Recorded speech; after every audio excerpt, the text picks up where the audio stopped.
สวัสดีครับพี่น้องครับอยู่กับเย็นหน่อยสายตังครับ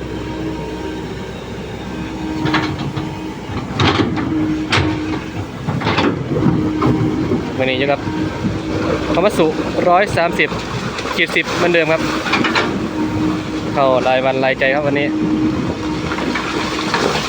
นี่ครับตักเศษปูนครับ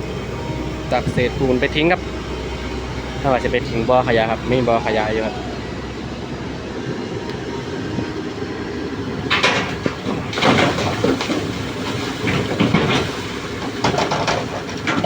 โอ้โหน้ำล้วนๆครับ